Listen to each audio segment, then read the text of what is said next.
testing an element and thermostat with a multimeter. I've got my crocodile clip on neutral. I'm going to put my prod into the live going in. 238 volts. That is good.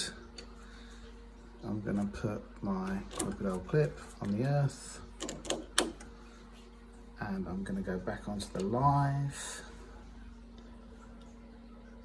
142 volts. That's bad. I'm going to go from neutral to earth.